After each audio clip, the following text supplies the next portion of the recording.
Hello, everyone. Welcome to Inside the Data on Inside the Birds. I'm Geoff Mosher, and of course, I am joined by our data and analytics expert. You know him as Sam Finkel, who has been doing a great job all season long putting together the analytics, the data, the metrics for each game that the Eagles play. And the last time I spoke to you, Sam, I think I said, we'll see the next time we do what kind of stats we have because the Eagles were on a 2-game losing streak, but they won. They obviously beat the Vikings in a very interesting game, 28-22. And we'll get into the numbers, the charts, the data inside it in a way that not a lot of people get into. So, but before that, anything when you were putting together, the information that jumped out at the page at you in any kind of metric? Sure. Last time we focused a lot on third downs, and that was like one of the big insights we had was about what type of third downs they're facing. And would it surprise you if I told you that the Eagles faced 1 3rd and short this entire game? Yes, that would surprise me because. Would it surprise you even more if I told you that resulted in a false start and no longer was a 3rd and short? That would not surprise me. No, it did seem like the Eagles struggled offensively in the first half to find a rhythm outside of that backyard touchdown. And then the deep ball just came alive. But it did, to your point, just like thinking about they still didn't get a running game going. So it doesn't shock me that they made a lot of hay on 3rd and long. Yeah. And that's what we're going to see. I did include those statistics again because I think we're going to keep it a running theme until everyone gets sick of it or until the Eagles fix it and it's not a problem anymore. But we'll see which one comes first. All right, cool. Well, let's get right into the numbers. And as always, we start with the basic stats. And I love this this statistic because it's crazy. And I probably, if I had more time, would research it. But I just wonder how many teams after their first 7 games are 5-2 or better, but have been outgained in total yardage in every single game because they were again. Yep. It's probably very unlikely. It probably happened very few and far between times for sure. Yeah, probably. I mean, it might happen, but just kind of like that Giants-Broncos game was, I think, like the first time in like 1,061 games that a team allowed like 33 points in the fourth quarter or something like that. Total collapse. But honestly, that's not a bad time to face the Giants. A little demoralized. True. The Eagles are up, feeling good about their win. We'll see what happens in the upcoming game. Yeah. So obviously, even though the Eagles were outgained, I mean, they clearly averaged more yards per play, more yards per pass by almost double on yards per pass. Mm-hmm. That's pretty interesting. But then again, not when you think about all the deep shots that the Eagles hit in that game. It makes a lot more sense. It comes way more into picture at that point. They won the turnover battle, lost the time of possession, which is interesting. But you got to also think that what factors in there is the Vikings had more possession because the Eagles had a pick 6. Mm-hmm. So that does, factor in there. And the Eagles were the last team to hold the ball at the end of the first half. And then the average starting field position better by the Eagles and almost even. So you'd love to see that. Yeah, well, I guess that's kind of crawling before you walk, right? Because it was really the last pod we did. We talked about 2 things that sort of flew under the radar. Average starting field position was terrible in that 2-game losing streak, and they had lost the turnover. They hadn't created any takeaways in those 2 games. And since the Eagles seem hell-bent on playing every game by 1 score, those turnovers are really important. And here they do better in field position, right? And then they win the turnover. They get turnovers. So that was the thing about those 2 losses. They didn't have any takeaways in them. Absolutely. And that's a big difference maker, as you can see. Yeah. Hey, you're a big stat hound, right? Obviously, we do this show. How about this stat for you? The Eagles have, I think, 5 or 6 interceptions now on the season, and not one single one has come from a cornerback. That is interesting. I wonder, like, how much of that is just because, my initial thought was they're not targeting Q that much. But at the same time, I feel like he has been targeted a decent amount of times. He has. That is interesting. But he didn't have an interception until the postseason last year either. So that's right. He did not. And Makuba just has that weird knack for being around the ball at times. So he's got a couple. But if I were Jalyx Hunt, I would absolutely, because I can tell he's a little bit of a prankster. Like he likes to ham it up with the guys. I would be walking by Q's locker every single day now and be like, I got a pick and you don't. Maybe it'll motivate him. Get some interceptions. You would think. It'd be so funny if next pod, Q has an interception. That would be perfect. That would be. All right. So situational football, always very big and just interesting because we did talk about in our last pod, one thing about the Eagles offense, right? You brought this out. You had done the research that the Eagles have faced third and long, almost more than third and short and third and medium combined, I think, or almost twice as much, right? Yeah. And here we go again. Minnesota, go ahead. To be honest with you, I think it got worse after this week. So hard to believe. Yeah. 30% on third down. The Vikings were almost 47%. And you got to remember, one of those plays was the snap that went over Wentz's head. That's right. So, I mean, they could have even potentially been better. And I know that's a silly thing to say because any play could go that way. But I'm saying is like a mistake impacted that as well. Yeah. Yeah. And they had 15 third down opportunities. The Vikings sort of moved the ball methodically in a very weird way because they didn't run the ball well. And they didn't, I wouldn't say they had this great intermediary pass game. It seems like Carson Wentz threw outside the numbers quite a bit, but it seemed like they moved the ball and Carson just scrambling around, finding somebody, like sort of nickel and diming in a very weird way. It's very Carson Wentz-esque for sure. I mean, he really was. He plays hero ball. It's kind of his thing. He likes to, go around, make plays. Sometimes it works, sometimes it doesn't. Right. But as you point out here, the Eagles' third down percentage was not good. Now, sometimes they compensate when they're really good on fourth down, and they did have a fourth down touchdown, so that's a big compensator. And another thing is, if you're not getting to third down, if you're scoring on first or second, I mean, that contributes to it as well that we didn't acknowledge last week that I do think is something that is a factor that could affect this for sure. For sure. But you look, again, it's way behind 2025 and even 2024's conversion rates there as far as success.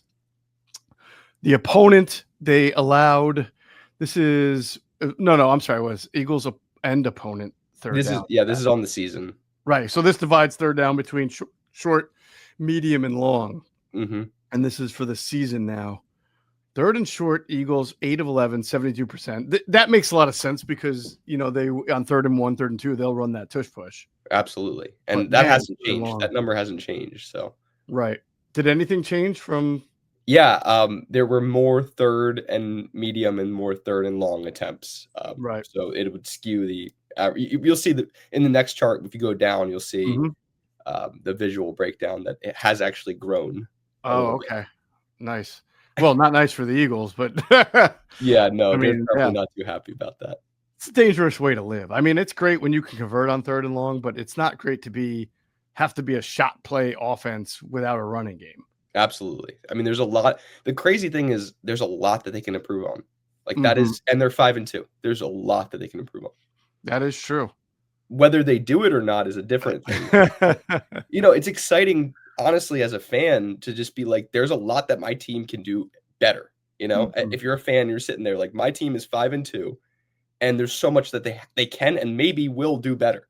So that's definitely something to keep optimistic about. Yeah. It is still good that, well, let's see. The Eagles' opponents are in third and long 38% of the time. The Eagles themselves, according to your charts, are in third and long 56% of the time. I find that discrepancy to be like jarring, actually. It certainly is. Especially for a team that's 5-2. I mean, they are really losing in the situational battle to their opponent quite a bit, and yet they're winning games. Yeah, and yet they're winning games. They find ways to win. Do you think that it's sort of an ominous harbinger, though, for if they don't, to your point, they have chance to improve? If these numbers were to stay this way for the next, Giants and then 10 games after that, I think 10, yeah. Is that right? 9 games after that. Would you think that they could continue to win 5 of 7 games this way? If I took the Eagles out of it, if I just looked at the stats and just the stats alone, I would say that there's no way. I mean, you can't replicate the success over that time with these numbers. Like Right. it does not make sense. That being said, the personnel that they have seems to find ways to win when the stats just don't matter. And Mhm. as someone who loves statistics, I do. Yeah. It hurts to hear that Right. because they're playing the game to win the game. They don't care what the numbers say. But I Right. do think like the numbers do matter, that they do exist for a reason. Yeah. And they could be in some serious trouble if they don't make any changes. Yeah. Some of this data that really you bring to light here is it's eye-opening. I mean, you don't really think about it, but it's eye-opening. Like, just like last year, they win the Super Bowl and it makes sense because they're in third and long less than their opponent. That shows you they were more efficient on offense than their opponent and they were better on defense, right? And you look at it and how it's so different this year. Man, it's just surprising to me. Yeah, and I mean, even though they were better, it was still close, right? I mean, you look at their third and long was 46.6% for them, and their Mhm. defense was 47.4%. So yeah, Right. it's better, but they're close. They're not close Right. in the Right. other way. That's why I said So, staggering how different it is. Yeah. yeah. Yeah. All right. You have a cool stat here prior to the Vikings game. What's this? The Eagles, before the breaking games, the Eagles were the only team in the NFL to rank bottom 5 in both offensive and defensive substitution rate. Hmm. The offense substituted 49%, which was the league worst, or I guess the league least, maybe not worst. Yeah, at least I would say. Right. Yeah, it's probably a better way to articulate that. Mhm. But they only brought in 1.5 players on average per sub, which was the fourth fewest in the NFL. And the defense was 50.9%. Again, third fewest is probably a better way to say that. I wrote it that way, but just talking it through, it makes more sense to say that. It does. It makes sense to me because Vic plays his guys, and it seems like every week the Eagles are playing a team that's got like not only a nickel, but then a big nickel, and then a dollar. I think the Giants were playing with like different dime defenses. I know the Rams were. Like everybody's got these movable pieces on the back end, and that's great. I'm not knocking it. I mean, if Sure. you play to your personnel, but the Eagles seem even on offense, right? They do rotate frequently between 11 and 12 personnel. It's usually the same dude, so it's not that much of a substitutional pattern. Absolutely. Which we'll talk about later in this podcast is that actually sort of changed this week. Okay, cool. Yeah. Yes, it did. All right. Let's look at the Eagles offense from an advanced analytics standpoint. The Eagles have returned to form on offense. I mean, look, Yeah. the last 2 weeks that we did this, how much green was on the Eagles side? A lot less, right? Well, I remember like what was it, the Giants one? It was like everything was red. Yeah. Yeah. So, I mean, to that degree, I mean, it's definitely a lot better. But then you look at the numbers and you're like, was it actually that good, right? I mean, they still had a negative EPA per play, still had a negative EPA per pass, which is shocking. They still had a negative EPA per rush, which is less shocking. And then you look at their, net time before.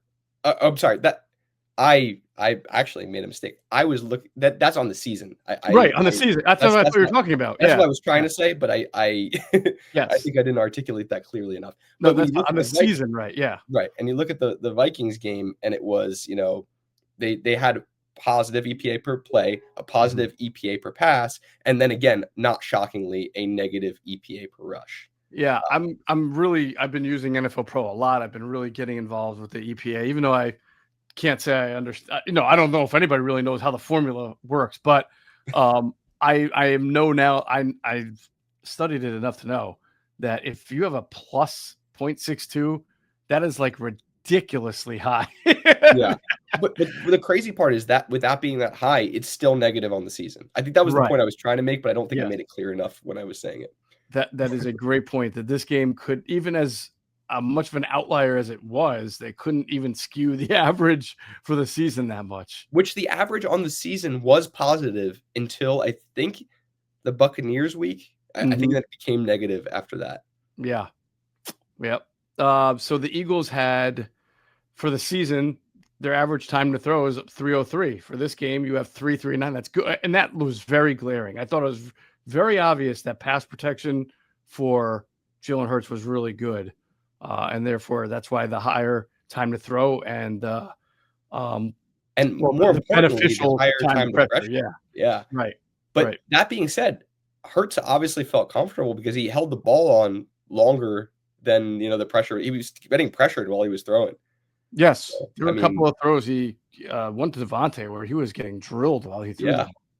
So I just think that it's interesting that when his time to pressure goes up, this is not the first game that I saw where his time to pressure went up, where his time to throw also went up, which is reasonable, but by that difference, like it went from it went from 0.19 seconds to 0.34 seconds. It almost effectively doubled. So when he wasn't pressured, he's doubling the time he takes at that point on average. Yeah. Incredible. Separation pretty much same. Run success not good again. No, not good. And run stuff rate higher. I think that just jumps out watching it. Stacked box percentage. So they saw more of a stacked box by the Vikings, and that's kind of a function of how the Vikings, I think, play defense. They play a lot of 6-man fronts and 5 in the back, and then they kept bringing. This is why the Eagles passed the ball well, because the safety got into the box as like a 7th defender, right? Would that be a stack box, 7 defenders? It would not. That would be okay. Yeah. But so I will say, to the Vikings' credit, they have that guy 44, Metellus, who plays every position on the field. It is insane. I've never seen anything quite like it. He did get burnt pretty badly. I believe it was the AJ Brown touchdown. One of them. It was the one where he pointed and said, "Just run up the field." Yeah. But that being said, you can kind of mix and match and do whatever you want when you have a player like that. Oh, 100%. Absolutely. Plus, that's what they kind of used to do that with Harrison Smith, and now they found a guy and Harrison Smith's still playing, but they almost found a successor in that way. We're back to a win, so back to the star of the stat sheet. There we go, star of the stat sheet. Are you surprised that I went with Smitty? No, not at all. I could have gone with AJ Brown, could have gone with Jalen Hurts, but I think we have to celebrate Smitty here and what he did from a statistical standpoint. Truly incredible. Recorded a career high 183 receiving yards and a touchdown on 9 receptions. It is the most yards on the season for any player as a receiver. He was targeted 6 times down the field, catching 5 for 163 yards and a touchdown. He had 107 yards on deep receptions, which are receptions 20 yards or more. And he had 3 receptions, 105 yards, and 1 touchdown against former Eagle Isaiah Rodgers. How about that? So you're telling me it's basically had like 70% of his yards on deep receptions. Yep. Totally. Yeah. That's pretty good. That's amazing. Wow. So I never even checked, but it's hard to believe that his 183 yards is the most by a receiver this year, because there was that Thursday night game where I think Joe Flacco peppered. Yeah, I mean, I think Jamar Chase caught like 20 passes. Let me see his stat line. It was crazy. I got that stat directly from NFL Pro, so I hope they didn't lead me wrong. I mean, usually they're on top of that stuff. That's what I'm saying. He had 161 yards. Okay. So, yeah, because he had a lot of catches. Imagine DeVonta Smith 39-yarder. Wow, look at the DeVonta Smith route chart there. That just shows you right there. A lot of deep balls. Yeah. And honestly, it's more diverse than what we've seen. Yeah. Yeah, they lined him up everywhere. Inside the numbers, outside the numbers. I believe one of the stats I was looking at was his slot percentage has increased significantly as to like compared to last year. And so they're finding some success there, which is interesting. Well, I was thinking about that this week because, for all of the headlines that he got in training camp, DeVonta Smith, and he had a great training camp. I'm not DeVonta Smith. I'm sorry, Jahan Dotson. Have we talked about Jahan Dotson since the season started at all? He might actually be on pace for fewer catches this year than he was last year. Yeah. So, I mean, you know how I feel about Han. Yeah. No, I'm not knocking the guy either. It's a function of the offense not being really crisp from game to game. But he's also not a archetype slot receiver, and so it's just you got a bunch of move Z's out there. You know what I'm saying? It's so interesting that you say that, because when KJ Hamler left and the team had to decide what to do, and they decided to put Jahan Dotson in the slot, he had success, but he was so much better on the outside. Yeah. At Penn State, we're talking about for sure. Yep. Yeah. At Penn State, right. Boy, Hamler's out of the league already, huh?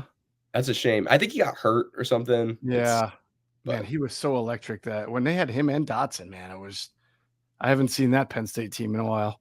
yeah, we can move on. We don't have to suffer. Yeah, definitely. All right. So go through some of the stats here from Jalen Hurts' amazing spray chart. Yeah. So look, let's talk about the deep attempts. 5 for 5, 215 yards, 3 touchdowns. The most deep passing yards in a single game of his career. It's the second most by any player of the season. Can you guess who the number one is? You're going to be shocked. The most deep passing yards in a single game this year. Deep passing yard. I'm going to be shocked. All right. So it's not Goff, and is it Bo Nix? It's a player that's not starting anymore. Oh my! Is it Russell Wilson from the Giants team? Really? In that the Giants-Cowboys game. Yeah. Wow. That's the most. You think Jackson Dart's like, man, if I just had Malik Neighbors, how much even like we're already on a roll. Imagine if I had Malik Neighbors. Yeah, they could be legitimate contenders. It's a little scary for sure. Yeah. Of course, he had the perfect passer rating, just the third quarterback in Eagles history to have that behind Foles and McNabb. You know, we did on 7 touchdown game against Oakland. Yep. I guess Las Vegas, but it was Oakland at the time.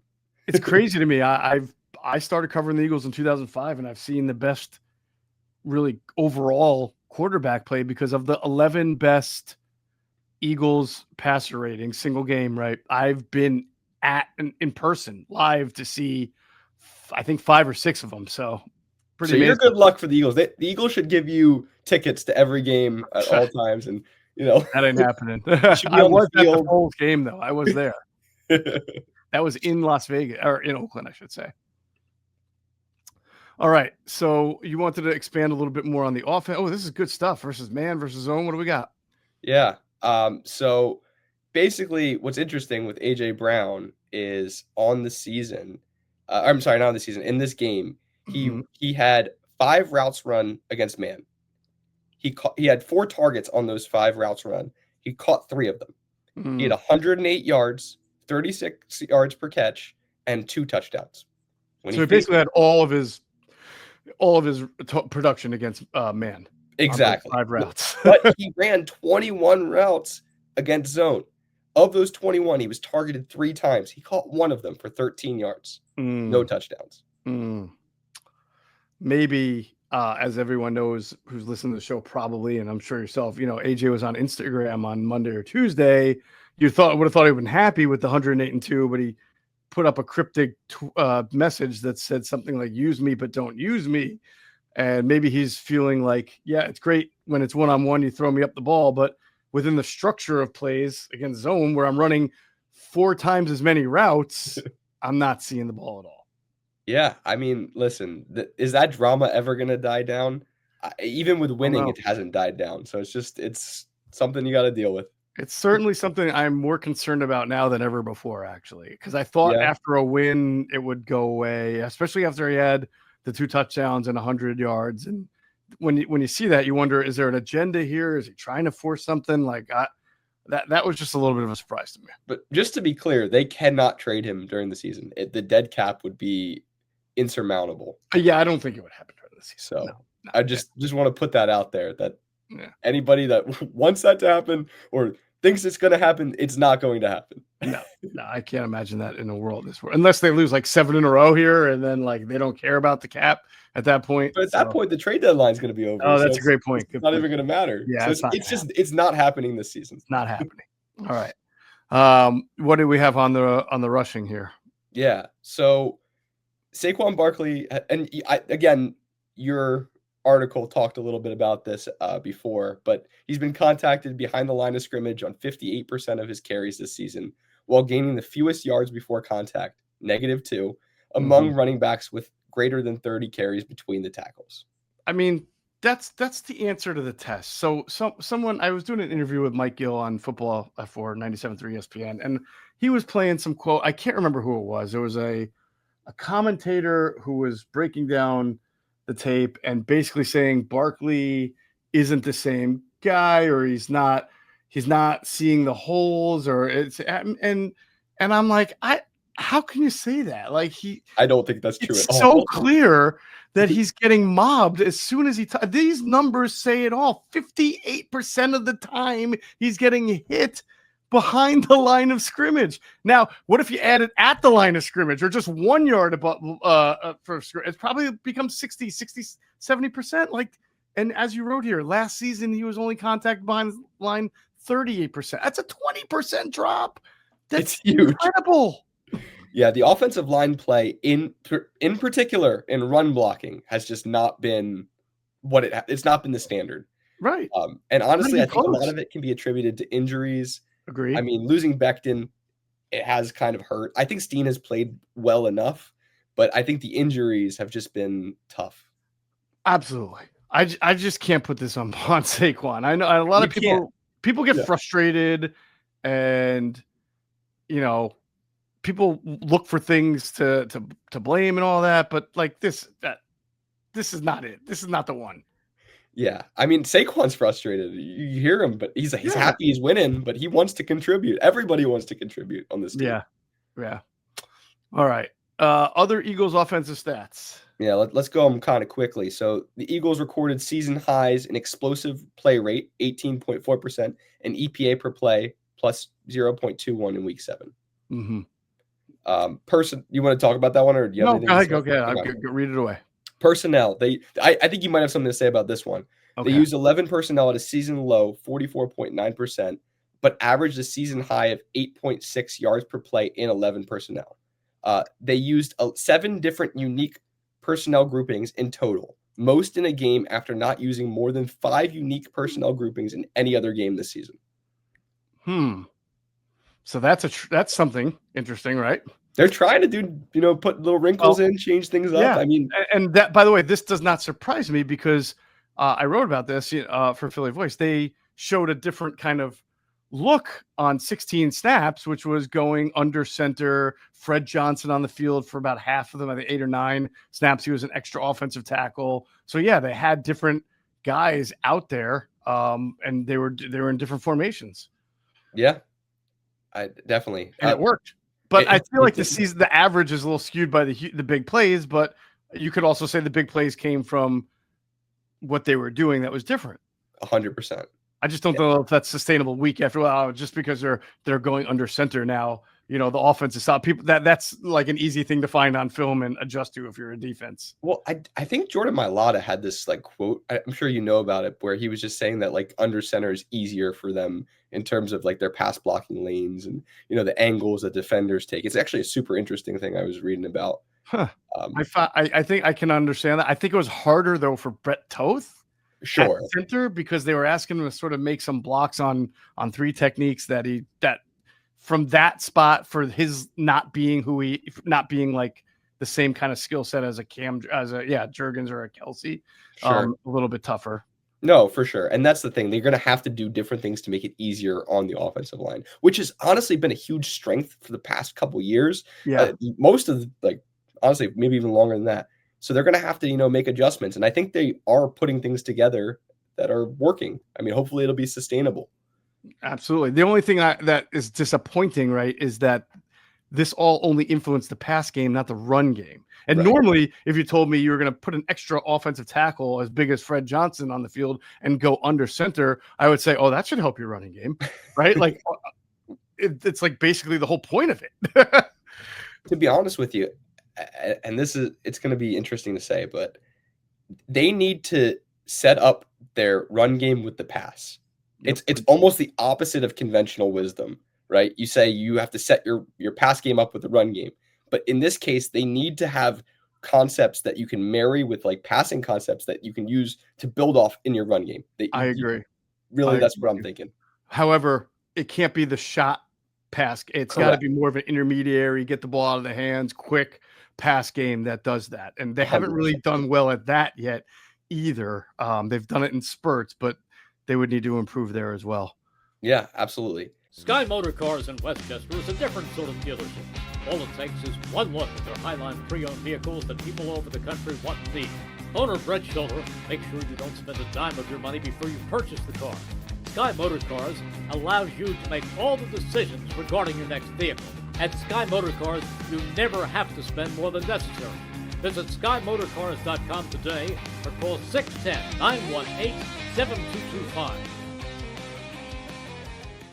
Hey, Philly fans, game day is stressful enough. Parking, traffic, long lines. We've all been there. But when it comes to your cannabis, Camden Apothecary makes it easy. This is the dispensary for sports fans, just minutes outside of Philly with plenty of free parking. You'll be in and out fast, no hassle, no waiting.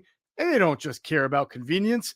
Camden Apothecary is all about the guest experience. Their staff makes sure you feel taken care of every time you walk in. Plus, they carry only the best quality cannabis at the fairest prices. So whether you're stocking up for the tailgate, the watch party, or celebrating a big win, you know you're getting the good stuff without overpaying.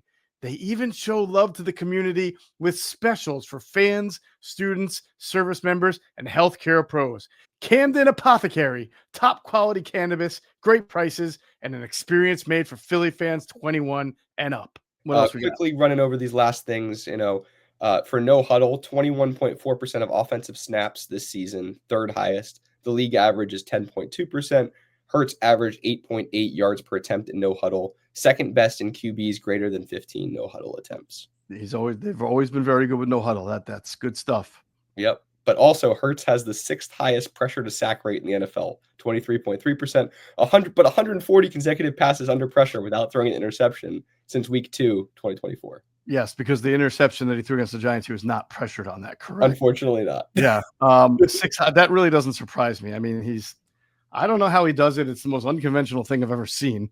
But he takes a lot of sacks, but he holds on to the ball. So yeah, you kind of take it. And then last offensive stat before we go to the defense, the Eagles skill players have combined for a record league worst 13.3% forced missed tackle rate this season.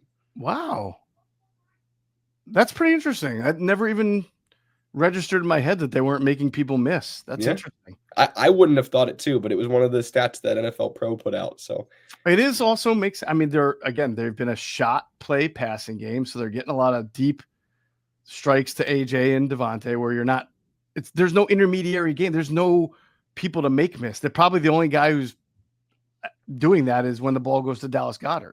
I was also thinking Goddard, but I mean, there was the game where AJ Brown just took over when he had the intermediate one game, passes, right? So. He did, yeah. But besides that, not really. Not really. Yeah. All right. Interesting stuff. Good stuff, Sam. That was a really good stat. Thanks. All right, defense. As we get to here, these are the advanced stats. You know what this says to me? What? The defense stepped up. I mean, look, you look at the green all the way on the right. I mean, they played better than their season average in almost every category. Yep, that is true. Except for the pass game. So right. And like we said, against the Giants it was all red. So time to pressure 2.96. That's interesting. It was a little bit longer than their normal time to pressure, but they're a little depleted at the edge. They didn't really get a lot of great pressure in the game. They got timely red zone pressure, so that makes sense. Yep. Time to throw. Oh no, I'm sorry. I was looking at time to throw, but time to pressure was down. So it was down. So they had a better time to pressure than. Believe it or not, they did. Yeah, they did. To me. Okay. It's interesting where that kind of comes from, but we'll talk a little bit about. We'll talk a little bit about it for sure. Okay. But basically, they made Carson Wentz hold on to the ball, or Carson Wentz held on to the ball because that's what Carson Wentz does. One of those two things happened. Yes. Which led to it. So their sack percentage was a little up. That's good. Their quarterback pressure was right on par with what they've been all year, which has been decent. Their run stuff. That was a big thing right here, Sam. The 26.1% run stuff compared to their season average of 11.7 because they had to be better there. And Jalen Carter playing in that game really helped. Yeah, for sure. And look at that. They didn't even stack the box hardly a little bit. Because, without Aaron Jones, you weren't really worried about that Vikings running game. A bit, but I think it's very encouraging, right? That they still had a better run stuff percentage while stacking the box almost half as many times. Yeah. Yes. I mean, the Vikings were on that third string center. They didn't have Aaron Jones, so it's a little bit weighted, but nonetheless, it doesn't surprise me Vic felt that he could get the job done in nickel or in lighter fronts. Absolutely. All right. The star of the stat sheet, the man, Jalyx Hunt. Yeah, I mean, listen, it's hard to not pick the edge that got a pick six. Fair. When that happens. I knew as soon as it happened, I'm like, as long as they win this game, that's going to be my start of the stat sheet. I was going to say he made the most important defensive play of the game. Although Ojomo had a good third down sack, but yes, he honestly, did. This guy returned a pick for a touchdown. That's pretty big. As an edge too. I love that. But he had 5 quarterback pressures as well. Yep. And that's second on the team. Only Carter had more. And again, you got to be sort of careful with these quarterback pressure stats because they're going to be different depending on which site you use. That's why when I put them, I'm just going to tell you where I get them from, just as an audience, just so everybody knows where these numbers are coming from. Because I think that's important. Yeah. Either way, again, the pick six, but his coverage EPA was minus 8.1. Oh, he's the Quinyon Mitchell right there, minus 8.1 EPA. I'm just saying that's pretty special. And then he is. recorded 21 pressures without a sack this season, and that's tied for second most in the NFL without a sack. That's interesting. So he's doing it. Yeah, he's not been bad. I know we've talked about him not really becoming yet that killer, right? But I mean, he's doing well. He's just not getting the sacks and the turnover. Well, now he's getting the turnover, but in general, like the way he ended last year. For sure. And I was going to put that he had led the team in get off, crossing the line of scrimmage, but he didn't. I thought he did, but guess who did? Limited snaps. Well, I was going to say, is it Ojulari on the 6 snaps he played or something? Ojulari. Who was it?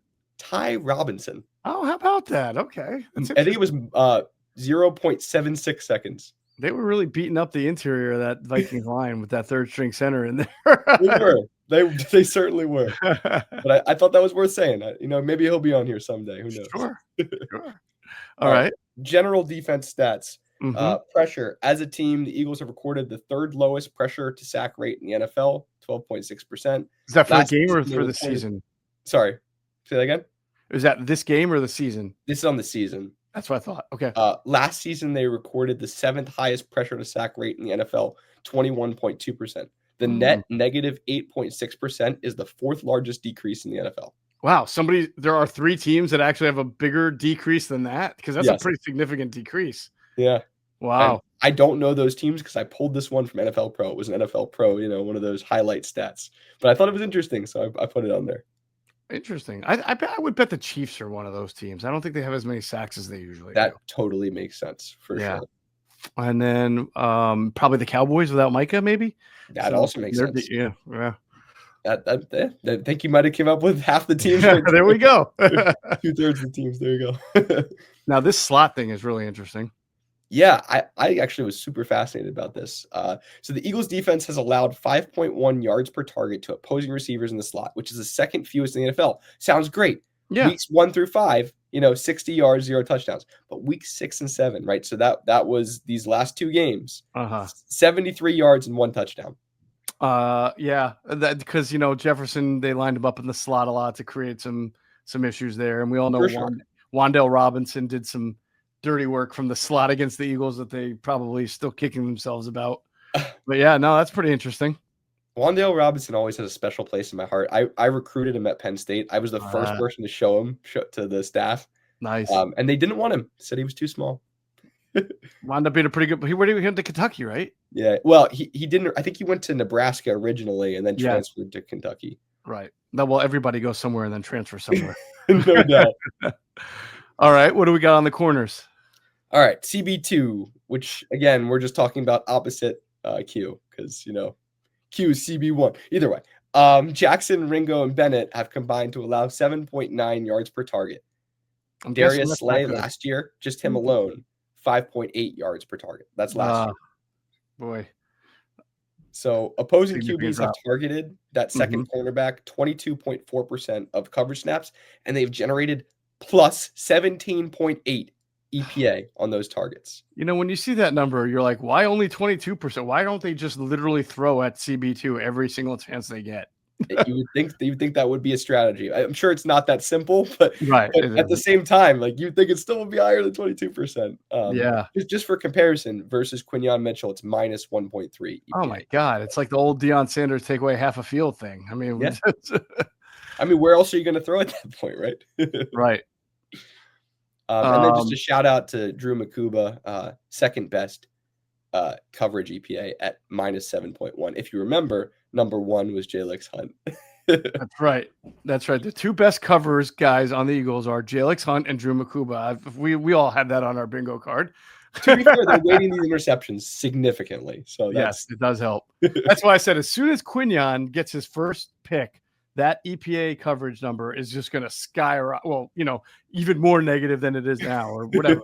It's going to plummet. Yeah, it's going to be awesome, and he will be able to wave that finger in front of Makuba and Jalyx Hunt. So that'll happen. Good stuff, Sam. A lot of really I feel like every episode you uncover something even more glaring about this team, good or bad, positive and negative. That makes it really interesting. So I look forward to doing it again next week, and we'll see if your data against the Giants after this Sunday is different from, I think the Eagles hope this is. I'm sure they do. Hope it's different from the first time around. And we'll compare. I'm going to put a comparison between the first great idea games. So great idea. All right, that is the data. We went inside the data with Sam Finkel. For Sam, I'm Geoff Mosher. Thanks for watching Inside the Data on Inside the Birds.